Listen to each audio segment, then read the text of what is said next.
Bismillahirrahmanirrahim. Assalamualaikum warahmatullahi wabarakatuh. Waalaikumsalam warahmatullahi wabarakatuh. Bagaimana kabarnya semua? Mudah-mudahan tetap semangat dan sehat selalu ya kawan-kawan. Baik, pada hari ini kita akan melakukan diskusi dengan salah satu guru SMP Al-Islamiyah, yaitu dengan Ibu Zalfa Mufidah. Apa kabar Bu Zalfa? Sehat? Alhamdulillah baik, Pak. Alhamdulillah baik. Nanti kita akan berbincang-bincang terkait pasca pelaksanaan kegiatan proses belajar mengajar di kelas terkait mata pelajaran pendidikan Pancasila. Baik, Bu Zalfa, hari ini bagaimana kabarnya? Alhamdulillah baik. Baik ya, Bu Zalfa, mohon diceritakan, diinformasikan bahwa pada hari ini kita akan melakukan refleksi dari proses pembelajaran pada pekan yang lalu. Tolong diceritakan bagaimana apa yang menjadi kendala-kendala dalam proses pembelajaran, apa yang sudah tercapai dan apa yang belum tercapai. Kemudian bagaimana Bu Zalfa menangani problematika atau tantangan-tantangan tersebut di mata pelajaran pendidikan Pancasila. Baik, untuk kendala pada saat saya mengajar mungkin ya kendala kebisingan kelas, terus juga waktu belajarnya memang tetap terbatas sama partisipasi anak-anak dalam pekerja kelompok. Untuk rencana tindak lanjut yang dari kendala tersebut itu mungkin bisa diciptakan lagi aturan-aturan kelas pada saat anak-anaknya itu berisik ya, mungkin kayak jika ada berisik nanti kena. Terus juga tentang kendala waktu belajar terbatas itu mungkin rencana itu tindakan lanjutnya mengalokasikan waktu dengan baik lagi dan penjadwalan atau pengaturan materinya itu mungkin di press lagi buat. Oke. Jadi kendalanya adalah waktu, kemudian dengan kelas sama anak partisipasi dalam masalah kelompok. Oke. Gitu. Mungkin rencana tindakan lanjut untuk partisipasi dalam kelompok itu mungkin lebih lagi melibatkan siswa dengan menerapkan metode pembelajaran yang kooperatif. Contohnya kayak tetapkan peran setiap anggota di kelompok. Jadi mereka itu punya tanggung jawab masing-masing di dalam kelompok.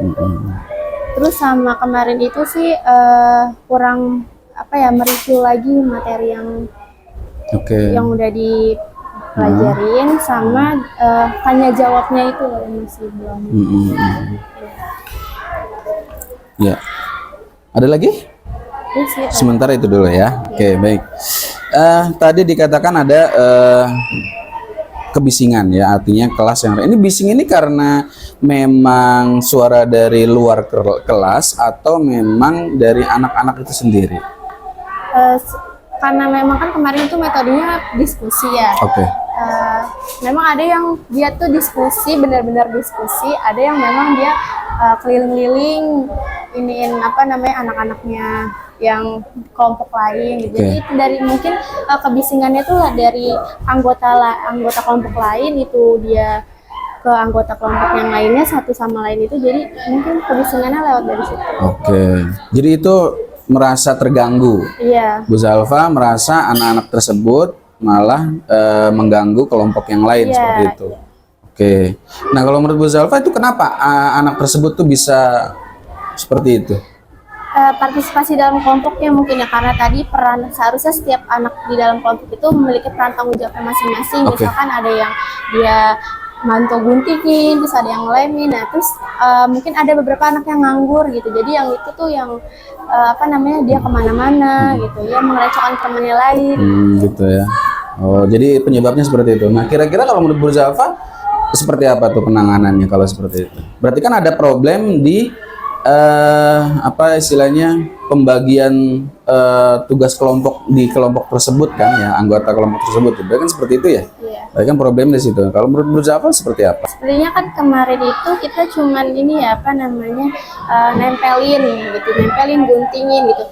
Mungkin emang itu cuman bisa beberapa orang doang yang ngelakuin, kayak cuman 4 atau 3 orang gitu. Sisanya kan pasti ada yang nganggur. Nah, saya sih mikirnya kalau lebih baik kita bikin tambahan lagi gitu tugas yang jadi ada satu kelompok itu 2 tugas gitu, Oke. biar nanti tuh Iya. yang ini bagi dapat 3, karena satu kelompok itu ada yang isinya 6, ada yang 7, jadi bisa 3-3 atau nanti ada yang 4, ada yang 3, jadi satu kelompok itu bisa dikerjakan 2 pengerjaan tugas. Oh iya iya, oke. Jadi seperti itu ya. Jadi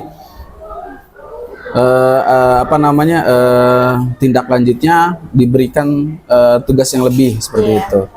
Jadi kemarin itu fokusnya pada itu saja ya Bu ya. Apa namanya, kalau kemarin kita lihat kegiatan pembelajaran itu, Bu Zalfa memberikan beberapa gambar tokoh-tokoh ya, gambar tokoh, kemudian siswa menentukan ini namanya siapa dan tugas dalam BPUPKI apa dan segala macam seperti itu ya. Gitu. Nah, ketika dalam proses diskusi ada beberapa siswa yang malah tidak ini ya memberikan tidak memberikan apa namanya tidak memungkinkan dirinya untuk bisa belajar atau diskusi di dalam itu. Jadi tidak maksimal di bagian itu ya. Oke, baik. Jadi kira-kira seperti itu ya Bu Zalfa. Kemudian kalau untuk tadi misalnya berarti kan memang ada problem di pembagian tugasnya ya kan. Kemudian juga tadi disampaikan ada partisipasi kelompok yang kurang maksimal. Ini berarti sinergi ya dengan masalah yang pertama tadi. Iya. Oke, kalau untuk partisipasi kelompok bagaimana itu Bu? Cara menurut Bu Zalfa ya, cara mengatasinya. Partisipasi kayaknya lebih baik tuh mereka dalam satu kelompok itu dikasih peran, misalkan kayak ini kamu tanggung jawabnya ini. Oke. Ya, masing-masing anak lebih baik dia mempunyai tanggung jawab masing-masing supaya nanti apa namanya mereka tuh nggak yang sibuk lagi jalan-jalan. Siapa tuh yang membagi tugas itu? Saya bisa dan apa namanya karena kan waktu itu pernah juga Ada tidak anak yang memang punya kemampuan lead sehingga mereka bisa ngatur teman-temannya nih dalam satu kelompok itu? Ada tidak yang seperti ya, itu? karena sebelum saya membuat itu kelompok, Hah? itu saya kelompokkan itu berdasarkan memang anak yang nggak cuman apa namanya dia tuh punya ada rasa pengen belajar ya, jadi saya kelompokin anak-anak yang benar-benar masih kurang, terus disatuin sama kelompok anak yang emang udah pemahamannya lebih dari yang satunya gitu. Jadi lebih baik seperti itu. Jadi anak yang bisa ini memberikan tutor lah ke anak yang memang belum bisa memahami seperti itu. Iya. Itu rencananya begitu. Misalnya Oke. Jadi kalau boleh saya tahu kemarin pembagian kelompoknya seperti apa Bu? Bu Zalfa yang menentukan atau mereka sendiri yang mencari? saya sebelumnya itu kemarin itu mereka ada tugas bermain peran. Nah, jadi itu saya yang buat kelompoknya. Jadi seterusnya mereka memakai kelompok itu. Oh, seperti itu. Jadi memang kelompoknya sudah ditentukan di awal. Tidak berubah. Tidak. Oh, tidak berubah. Oke. Tapi kalau terjadi tadi misalnya ada sebuah problem partisipasi kelompok kurang maksimal, itu akan apakah ada kemungkinan diubah formasi kelompoknya?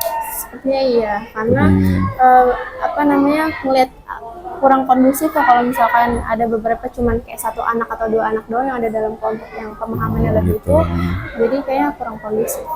Biasanya anak yang berarti kan ada siswa yang mengandalkan anak yang dianggap tanda kutip pinter misalkan begitu ya. Nah itu harusnya seperti apa tuh Bu Zalfa? Kan saya memikirnya itu kalau karena dia kan masih baru-baru ini ya, masih baru pembelajarannya, jadi saya mau dia tuh beradaptasi dulu sama teman-teman yang dia pemahamannya lebih ini, jadi dia ada leadernya di situ gitu, jadi supaya dia tuh nggak langsung kaget ini disatuin kelompok sama anak yang nggak ngerti apa-apa, Sama-sama nggak bisa. iya sama-sama nggak bisa, padahal itu mereka masih baru gitu dalam pembelajaran itu materi tersebut. Oke ya, luar biasa sekali, yang bagus. Berarti akan dibuat seperti itu ya. Jadi siswa yang sudah bisa memberikan tutor buat teman yang lain. Oke. Nah untuk kalau dari sisi waktu tadi katanya kurang atau bagaimana nih? lebih lama sebenarnya. Harusnya tuh kemarin tuh kita lebih banyak juga tanya jawab dan presentasi. Presentasi kemarin itu kan cuma baru satu kelompok ya. Oke, ya. Jadi menurut saya seharusnya dari pandangan kelompok lain juga gitu. Oh, iya. Hanya baru satu Iya. baru satu kelompok yang presentasi, kemudian kelompok lain belum Iya. sempat menanggapi seperti itu. Kira-kira seperti apa, Bu? Nanti untuk tindak lanjutnya kalau ada misalnya seperti itu. Alokasi waktu sama membagi lagi waktu pada saat dia kan lebih lama kemarin itu pada saat mengerjakan ya.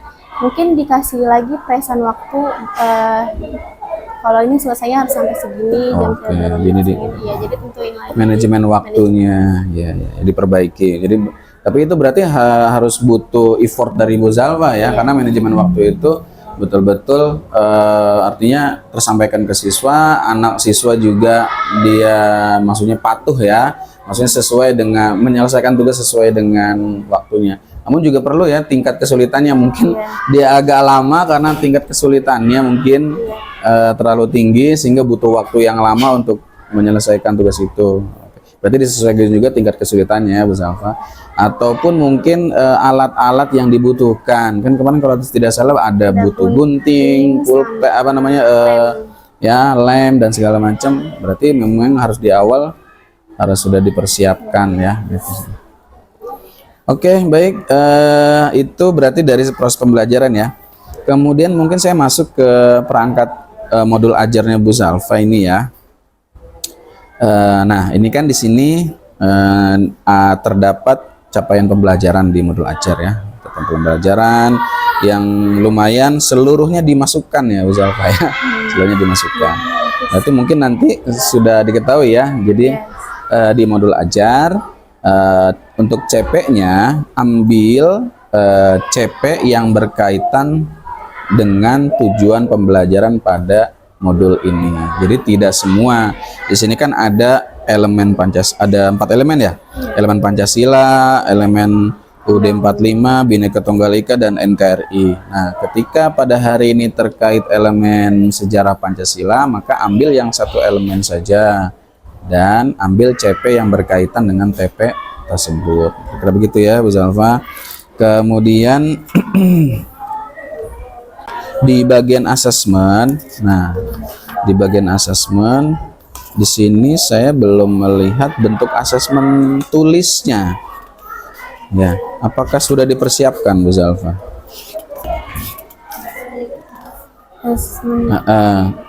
Asesmen tulis sebagai bentuk asesmen sumatif kita bagi guru untuk mengecek kemampuan pemahaman siswa sudah tercapai belum tujuan pembelajaran pada hari ini. Belum ada ya. Oke ya, tidak apa-apa, nanti dilengkapi saja ya. Nah, jadi biasanya seperti itu ya Bu Zalfa, setelah selesai kita melaksanakan kegiatan pembelajaran, anak-anak sudah menyelesaikan tugasnya, tugas kelompoknya maksud saya, tugas kelompok dan presentasi. Nah, Bu Zalfa memberikan refleksi dalam bentuk pertanyaan lisan boleh ataupun tes tulis. Tes tulisnya tidak usah terlalu banyak-banyak, misalkan latihan ya, misalkan topiknya tentang apa? Sejarah lahir Pancasila kan, detik-detik proklamasi. Berarti kan buat pertanyaan esai, uraian atau isian singkat boleh pilihan ganda. Jadi itu ditulis dibuat, kemudian nanti ditanyakan ke siswa. Ketika siswa sudah bisa menjawab setidaknya 50% ya, menjawab taruhlah misalkan setengahnya sudah bisa menjawab dengan baik. Nah, maka alhamdulillah tujuan pembelajaran kita tuntas. Nah, itu jadi maksudnya seperti itu ya. Jadi kita butuh asesmen untuk bisa mengukur apakah siswa sudah mencapai nih tujuan pembelajaran pada hari ini. Kira-kira begitu ya. Jadi ada asesmennya. Berarti nggak cuman kayak refleksi pada saat tulisan aja ya, tapi tulis. Ya, seperti itu. Tes tulisnya nggak usah banyak-banyak, maksudnya 3 soal atau yang 3 soal pilihan ganda atau uraian gitu. Saya yakin ketika anak-anak sudah paham, misalkan sudah paham terkait materi tersebut, mereka akan mudah kok seperti itu. Ya, karena kan asesmen sumatif ini kan ibaratnya mengulang gitu. Ketika dalam proses diskusi itu mereka sudah memahami materi ini dan Bu Zalfa mengulang pertanyaannya apa yang dimaksud dengan BPUPKI, karena kan tadi sudah tahu siapa saja tokoh-tokohnya, kan sudah di diskusi itu mereka sudah menulis di LKPD-nya BPUPKI, tokoh-tokohnya, kemudian prosesnya seperti apa sampai penyusunan atau pengetikan teks proklamasi siapa saja, kan itu didiskusikan sudah ada gitu. Nah, Bu Zalfa membuat soal boleh uraian atau jawaban singkat boleh, itu sebagai bentuk kita mengetahui apakah siswa sudah paham dari proses pembelajaran pada hari ini gitu. Semacam post-test. Ya, post-test gitu ya. Jadi tetap dibuat. Apakah pelaksananya pada hari itu, kan tadi Pak jam pelajaran saya kurang nih. Oh ya sudah, berarti kan boleh di pertemuan selanjutnya. Tapi mereview materi yang pada hari pertemuan sebelumnya tentang BPUPKI, sejarahnya, kemudian tokohnya siapa saja, kemudian peran-perannya dalam rapat itu apa saja. Nah, itu kan diulang, direview, kemudian berikan mereka latihan gitu. Sebagai bentuk asesmen sumatif. Ketika 50% bisa menjawab, alhamdulillah, berarti tujuan pembelajaran kita pada tema atau materi tentang sejarah lahirnya Pancasila terpenuhi. Jadi seperti itu ya. Oke, jadi seperti itu ya Bu Zalfa. Tidak apa-apa, nanti dilengkapi apa yang menjadi kekurangan, kemudian observasi terkait diskusinya juga itu dinilai ya. Misalkan ada siswa yang maksudnya dia cakap begitu berbicaranya gitu, bijak, kemudian dia juga mampu menggiring siswa yang lain buat ikut andil dalam tugas kelompoknya, itu berikan nilai plus seperti itu. Itu boleh dimasukin di jurnal atau Bu Zalfa buat instrumen formatif atau asesmen formatif dengan instrumennya sesuai dengan karakter yang dinilai ya. Misalkan yang karakter pada hari ini yang dinilai adalah bernalar kritis. Nah, maka nalar kritis yang dinilai apakah siswa tersebut sudah bernalar kritis atau belum. Kira-kira seperti itu. Baik, terima kasih Bu Zalfa atas waktunya dan atas diskusinya ya, luar biasa sekali. Teman-teman, demikian diskusi kita terkait observasi refleksi dari Bu Zalfa selaku guru mata pelajaran pendidikan Pancasila yang mengajar di kelas 7. Demikian, mudah-mudahan dapat bermanfaat buat kita semua. Terima kasih. Wassalamualaikum warahmatullahi wabarakatuh. Waalaikumsalam.